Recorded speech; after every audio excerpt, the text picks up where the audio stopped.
kadang-kadang ada sebagian sulit membedakan antara tujuan hidup dengan kebutuhan hidup. Ya. Kadang-kadang itu campur baur. Nah, sehingga dia tidak menemukan tujuan hidupnya. Yang menonjol itu adalah kebutuhan hidup, bukan tujuan hidup. Nah, sehingga kalau dia hanya berfokus kepada kebutuhan hidup terus, nggak pernah puas. Tidak pernah puas. Nah, tapi kalau dia sudah bisa tahu tujuan hidupnya, disitulah rasa damai yang sesungguhnya. Disitulah rasa tenteram yang sesungguhnya. Kalau dia sudah tahu apa tujuan hidup, kenapa Tuhan izinkan dia hidup dan sampai hari ini. Nah, ini yang sangat penting. Nah, jadi saya memperhatikan Pak ya, di Zoom yang saya ikuti, baik juga doa pagi ya dan juga sore, kebanyakan dia tidak tahu tujuan hidup. Dia tidak tahu. Yang dia tahu hanya kebutuhan hidup. Jadi apa kebutuhan hidup? Kalau saya gabung, tahu ada bantuan dari situ. Bantuan nanti ada orang berbelas kasihan sama saya. Nah, sehingga dia putar-putar seperti itu. Nah, akhirnya apa? Dia capek. Kenapa? Karena dia sendiri tidak tahu apa tujuan hidupnya. Nah, kita membantu. Jadi kita dalam komunitas ini membantu memahami apa sih tujuan hidup seseorang. Kalau sudah mendapatkan itu sungguh indah dalam hidup.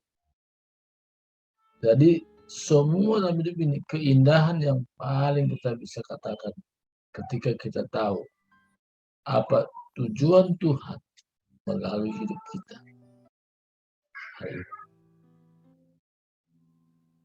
Dan pesan ini jarang orang khotbahkan. Jarang sekali. Jadi karena jarang sekali, makanya nggak menyentuh kepada dasar. Jadi yang harapan ya, komunitas kita ini ya membuka itu, membuka supaya orang paham tujuan hidupnya untuk apa kalau sampai hari ini hidup. Masih bisa bernapas dalam tubuh sehat. Masih bisa kesana kemari. Kalau orang sudah mengerti tujuan hidupnya, dia tidak haus tentang hal-hal duniawi. Dia nggak haus. Ya kenapa? Karena dia tahu tujuannya, sehingga yang muncul bersyukur kepada Tuhan. Terima kasih Tuhan. Terima kasih Tuhan. Jadi ungkapan syukur yang tidak pernah putus-putus. Yang terus-menerus kita buka mata. Yang ucap syukur kepada Tuhan. Karena dia tidak berpikir tentang soal kebutuhan hidup. Karena dia tahu bahwa kebutuhan hidup itu Tuhan sudah berjanji. Dan Tuhan katakan jangan kamu khawatir. Apa yang kau minum, apa yang kau pakai, ya kan semua Tuhan ada janji. Nah, tapi apa yang membuat orang kadang-kadang terlampau bergumul dalam kebutuhan itu? Seolah-olah Tuhan itu tidak menolong, seolah Tuhan itu tidak ulurkan tangan. Salah satu yang saya melihat, ya, apalagi dia profesi sebagai pendeta atau hamba Tuhan. Ketika ada pekerjaan yang lain yang berkaitan dengan potensi dia, berkaitan dengan passion dia, dia tidak mau lakukan sesuatu itu. Karena dia tahu, nanti apa kata orang ya? Saya dianggap tidak beriman kalau saya mengerjakan ini dan itu. Padahal dia sendiri ya punya kemampuan ya untuk itu. Nah, padahal Tuhan senantiasa memberkati seseorang melalui sebuah sarana. Ada sarana. Contoh, kita lihat Yesus memberi makan 50 orang aja. Harus ada rotinya dulu. Kalau rotinya gimana? Nah, Yesus mengubah air dari anggur. Ada sarana apa? Ada tempayan. Ada air yang diisi di situ. Berarti ada kerja. Ya kan? Ada satu yang dikerjakan. Nah, begitu diisi semua penuh tempayan itu, baru ada mujizat. Nah, contoh yang lain. Ada di Perjanjian Lama, seorang janda di Sarpan. Bagaimana Tuhan pelihara dia? Ada sarana, ada roti, ya kan? Ada roti untuk dari situ sarananya. Seorang janda yang ditinggalkan oleh suaminya meninggal. Apa sarannya? Ada minyak. Pinjam botol-botol dari tetangga, jangan terlalu sedikit. Tuang dari botolmu itu ke botol-botol yang di tetangga. Dituang, dituang, dituang terus. Sampai akhirnya botol pun sudah nggak lagi yang mau diisi. Berhentilah. Nah, itu. Jadi berkat Tuhan itu melalui sebuah sarana. Sarana itu bisa berupa potensi-potensi yang ada pada kita masing-masing. Potensi inilah yang harus terus dikembangkan. Nah, sehingga dengan cara demikian, kebutuhan hidup kita tercover. Kita nggak lagi berpikir untuk beras. Kita berpikir tentang minyak. Kita berpikir lagi tentang sabun. Semua sudah sarana. Sebagai contoh ya. Contoh aja ya, Stevia. Saya memberi waktu saya untuk mengajar bahasa Inggris di sebuah yayasan. Ketika ditanya, mau saya pikir buat saya bilang, saya apa yang saya punya saya berikan karena ini dari Tuhan. Saya mengajar di yayasan itu. Nah, tapi balas jasanya dari yayasan itu, ya kasih beras, kasih minyak goreng, kasih sabun, dan lain-lain semua. Jadi, dengan saya memberi waktu saya untuk mendidik anak-anak di situ, dan apa yang ada pada saya, sehingga apa kebutuhan beras sudah terjawab. Saya nggak perlu beli beras, saya nggak perlu beli minyak goreng, saya nggak perlu beli sabun, bahkan kecap apa semua. Dari kebutuhan dasar hidup itu sudah Tuhan buka. Tapi coba kalau saya nggak memberi hidup saya untuk seperti itu, ya kan?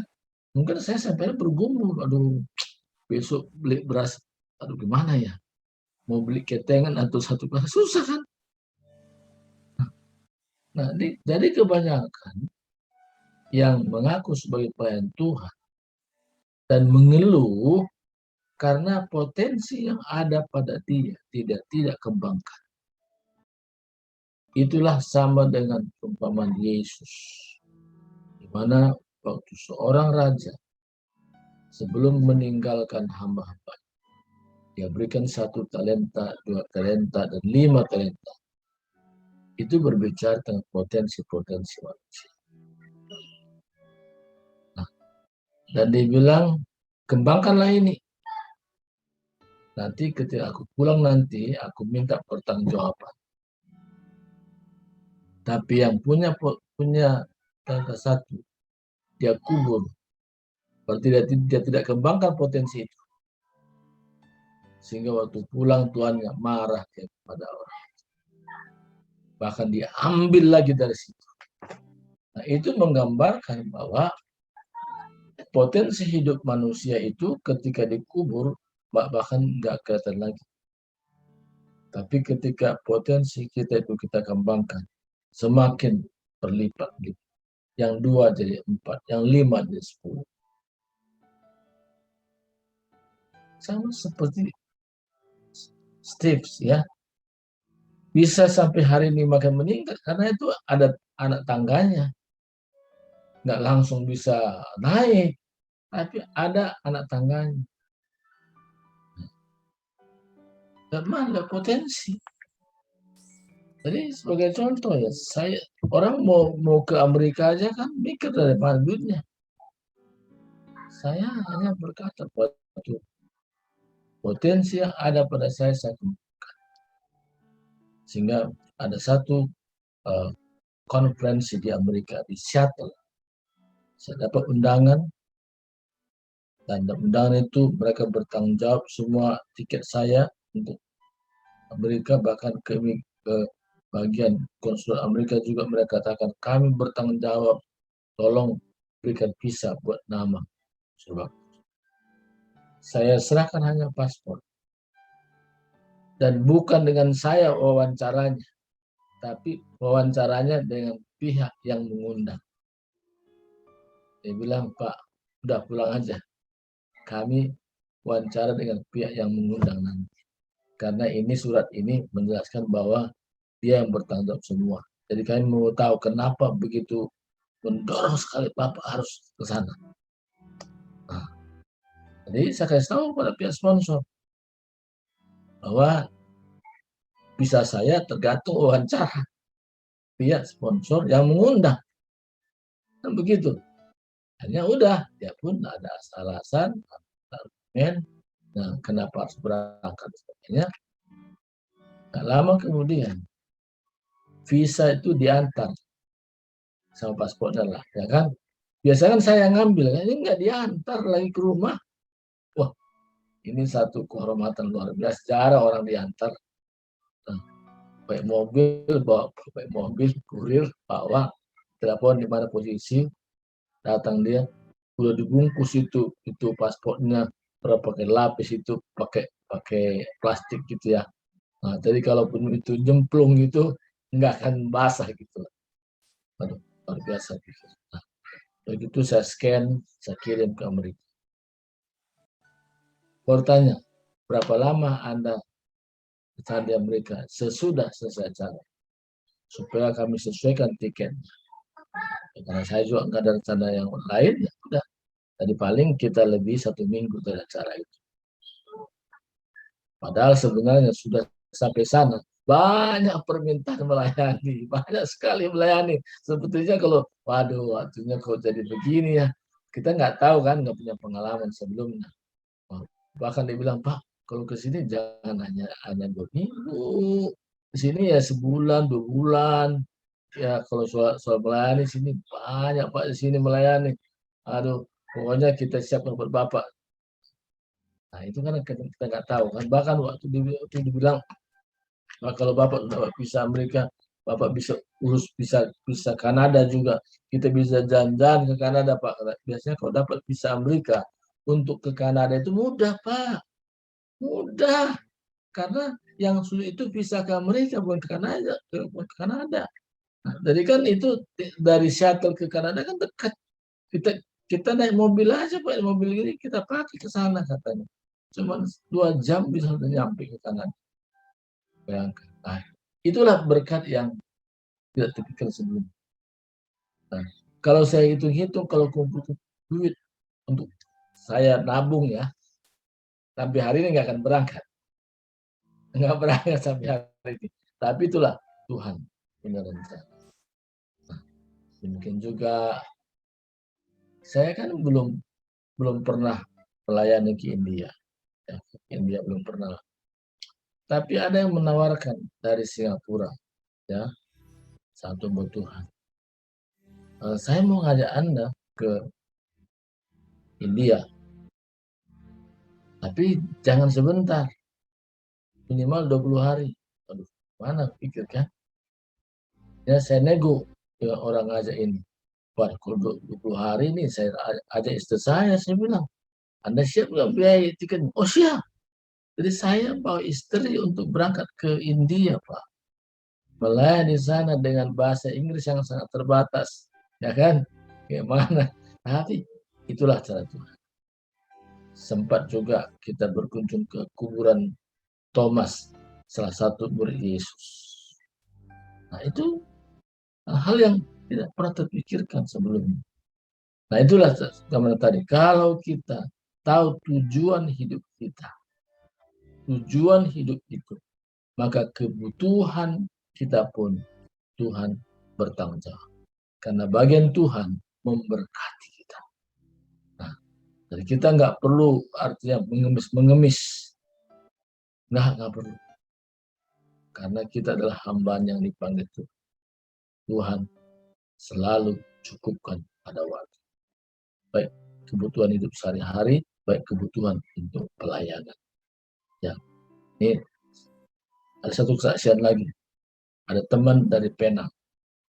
Dia bilang, Pak, kalau sudah masa pandeminya sudah selesai, saya minta Bapak berkunjung ke Penang.